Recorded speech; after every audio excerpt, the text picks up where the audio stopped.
வணக்கம். இலங்கை செய்திகளுடன் நான் ரோஷன். விரிவான செய்திகளுக்கு முன் தலைப்புச் செய்திகள். வியட்நாமுக்கான உத்தியோகபூர்வ விஜயத்தை முடித்து நாடு திரும்பிய ஜனாதிபதி உள்ளூராட்சி மன்றங்களுக்கான தேர்தலில் வாக்களிப்பு. பிரதமர் கலாநிதி ஹரணி அமரசூரிய மற்றும் ஐரோப்பிய ஒன்றிய குழுவுக்கிடையில் சந்திப்பு.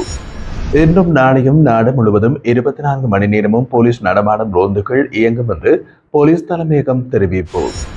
யாழ் மாவட்டத்தில் தேர்தல் தினமான இன்று மட்டும் 105 தேர்தல் வன்முறை முறைப்பாடுகள் பதிவு செய்யப்பட்டுள்ளதாக போலீஸ் தரப்பு செய்திகள். தொடர்வது விரிவான செய்திகள். ஜனாதிபதி அனுரகுமார திசாநாயக்க இலங்கையை வந்தடைந்துள்ளார்.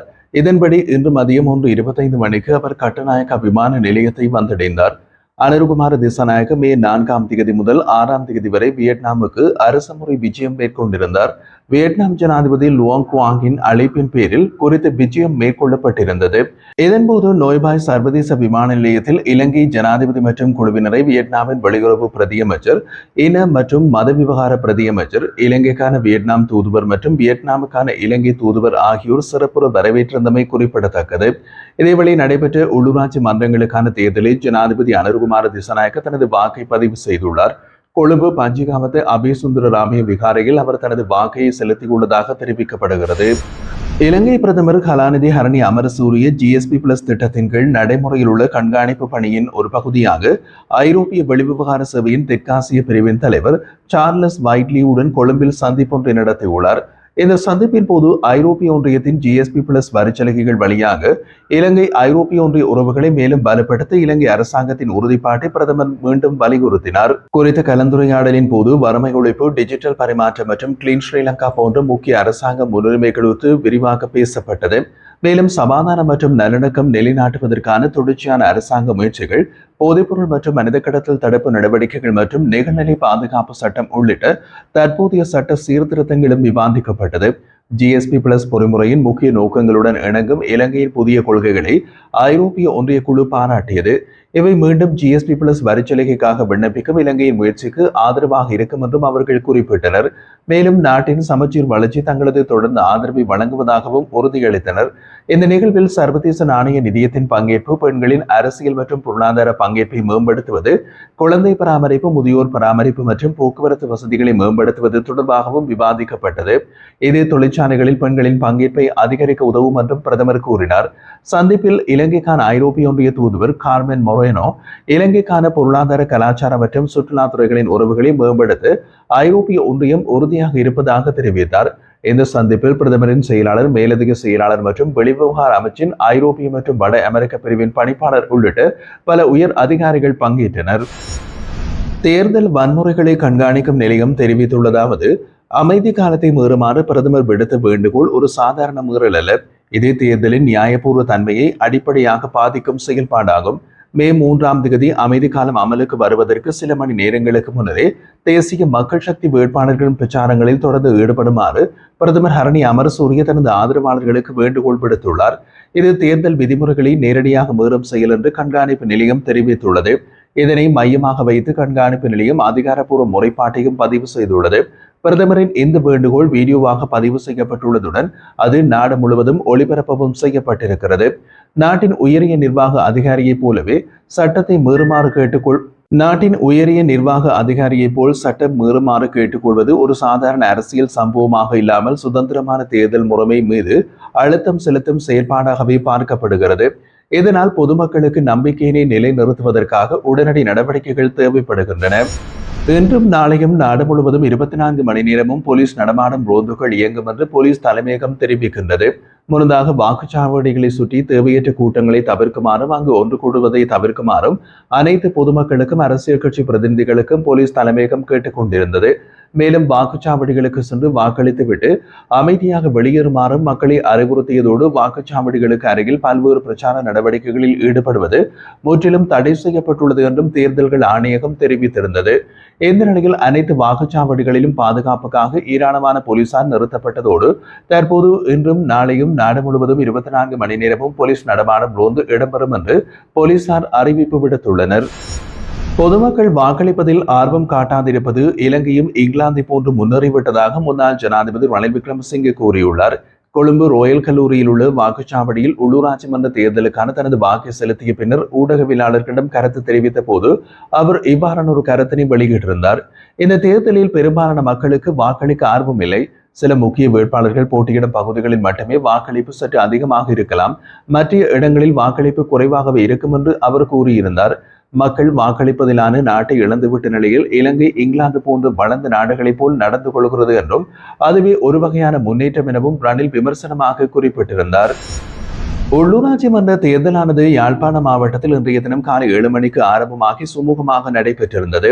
அத்துடன் பல வாக்களிப்பு நிலையங்கள் மக்கள் நடமாட்டமின்றி வெறிச்சோடி காணப்பட்டதாகவும் செய்திகள் வெளியாகி இருந்தது.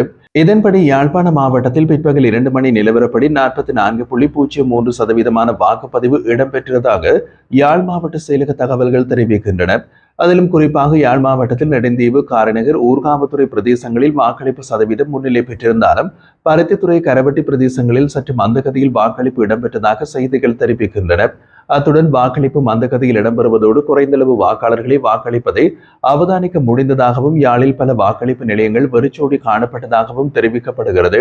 மேலும் யாழ் மாவட்டத்தில் தேர்தல் தினமான இன்று மட்டும் 105 தேர்தல் வன்முறை முறைப்பாடுகள் பதிவு செய்யப்பட்டுள்ளதாக போலீஸ் தரப்பு செய்திகள் தெரிவிக்கின்றன. மதியம் 2 மணி வரையிலே 44.03% வாக்களிப்பு இடம்பெற்றிருக்கின்றதாக எங்களுக்கு அறிக்கைகள் கிடைக்கப்பட்டிருக்கின்றன. அந்த வகையிலே இந்த 17 உள்ளூர் அதிகார சபைகளுக்குமான தேர்தல் வாக்களிப்பு இன்று 4 மணிக்கு நிறைவு பெற்ற பின்னர் 243 வட்டாரங்களிலே இந்த வாக்கெண்ணல் செயற்பாடுகள் மேற்கொள்ளப்பட இருக்கின்றன. வட்டார ரீதியாக வாக்கெண்ணல் செயற்பாடுகள் மேற்கொள்ளப்பட்ட பின்னர் வட்டாரங்களுக்கு பொறுப்பான உதவி தெரிவத்தாட்சி அலுவலர்களே மாவட்ட செயலகத்திலே அமைந்திருக்கின்ற அலுவலகத்திலே அவர்களுடைய பொறுப்பர்களை வெளியிடுகின்ற அலுவலகத்திலே அவர்கள் தங்களுடைய வாக்குகளின் எண்ணிக்கை விவரங்களை எங்களுக்கு சமர்ப்பிக்க இருக்கின்றார்கள். அதனைத் தொடர்ந்து மாவட்ட செயலகத்திலே ஏனைய உறுப்பினர்களுடைய எண்ணிக்கை விவரங்கள் கணக்கிடப்பட்டு அந்த விவரங்கள் வெளியிடப்பட இருக்கின்றது. யாழ்ப்பாண மாவட்டத்திலே முறைப்பாட்டு முகாமைத்துவ பிரிவினருக்கு இதுவரையிலே 265 முறைப்பாடுகள் பதிவு செய்யப்பட்டிருக்கின்றன. குறிப்பாக இன்றைய தினம் தேர்தல் தினத்தன்று 105 முறைப்பாடுகள் மாவட்டத்தினுடைய முறைப்பாட்டு முகாமைத்துவ நிலையத்திற்கு கிடைக்கப்பட்டிருக்கின்றது. அது தொடர்பாக உரிய உத்தியோகத்தர்களும் போலீசாரும் நடவடிக்கை எடுத்துக்கொண்டிருக்கின்றார்கள். அதே நேரம் பிற்பகல் 2 மணி நிலவரப்படி வடக்கில் ஏனைய மாவட்டங்களான வவுனியாவில் 49%, மன்னாரில் 54%, கிளிநொச்சியில் 39% வாக்குப்பதிவு இடம்பெற்றதாக குறிப்பிடப்படுகிறது. இதேவேளை கிளிநொச்சி வாக்களிப்பு நிலையத்திற்கு வருகை தரும் மக்களை அச்சுறுத்தும் வகையில் வாள்களோடு சுற்றித் திரிந்த சந்தேக நபர்களை போலீசார் கைது செய்துள்ளனர். கோடாவில் பகுதியில் உள்ளூராட்சி தேர்தல் வாக்களிப்பு நிலையத்திற்கு அருகில் பாரிய கூறிய வாள்களோடு வாகனத்தில் சுற்றித் திரிந்த நபர்கள் இவ்வாறு கைது செய்யப்பட்டார்கள். கிளிநொச்சி மாவட்ட தேர்தல் திணைக்களத்திற்கு கிடைத்த முறைப்பாடை அடுத்து போலீசார் விரைந்து செயல்பட்டதை அடுத்து வாகனத்தை பரிசோதனை மேற்கொண்ட போது வாகனத்திற்குள் 2 வாள்களுடன் இருந்த 2 சந்தேக நபர்களும் கைது செய்யப்பட்டனர். இன்று பிற்பகல் 2 மணி வரையான நிலவரப்படி தேர்தல் மாவட்டங்கள் பலவற்றில் வாக்குப்பதிவு 45% தாண்டியதாக தெரிவிக்கப்படுகிறது. அதன் அடிப்படையில் ரத்னபுரி 50%, அம்பாறை 48%, பதுளை 48%, மாத்தறை 45%, கேகாலை 45%, களுத்துறை 45%, பொலன்னறுவை 45% வாக்குப்பதிவாகி உள்ளது.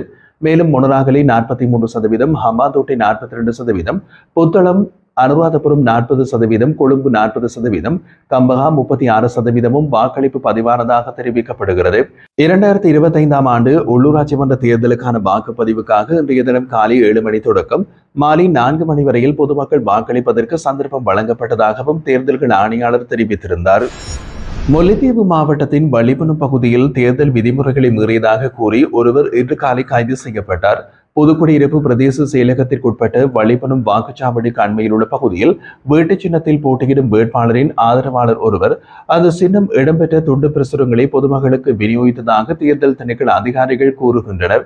இந்த செயல்பாடு தேர்தல் சட்டத்திற்கு எதிரானது என்று கருதப்பட்டதால் புதுக்குடியிருப்பு போலீசாரும் தேர்தல் திணைக்கள அதிகாரிகளும் இணைந்து குறித்த 38 வயதுடைய நபரை கைது செய்தனர். அவர் தற்போது புதுக்குடியிருப்பு போலீஸ் நிலையத்தில் வைத்திருப்பதாக தகவல்கள் தெரிவிக்கின்றன. இந்த சம்பவம் தொடர்பாக மேலதிக விசாரணைகள் இடம்பெற்று வருகிறது. அதே நேரம் உள்ளூராட்சி மன்ற தேர்தலுக்கான வாக்களிப்பு இன்று நடைபெற்றிருந்த நிலையில் வவுனியா மாவட்டத்தில் உள்ள வாக்களிப்பு நிலையங்களுக்கு அருகில் சில வேட்பாளர்கள் பிரச்சாரத்தில் ஈடுபட்டதால் பொதுமக்கள் அசௌகரியங்களை எதிர்கொண்டதாகவும் தெரிவிக்கப்படுகிறது. வவுனியா மாவட்டத்தின் 5 உள்ளூராட்சி மன்றங்களுக்கு இன்று காலை தொடங்கி வாக்களிப்பு நடவடிக்கைகள் நடைபெற்ற நிலையில் சில வாக்களிப்பு நிலையங்களுக்கு முன்பாகவே பல்வேறு அரசியல் கட்சிகளின் வேட்பாளர்கள் ஒன்று கூடி தங்களுக்கு வாக்களிக்குமாறு வாக்காளர்களை வலியுறுத்தியதாக தெரிவிக்கப்படுகிறது.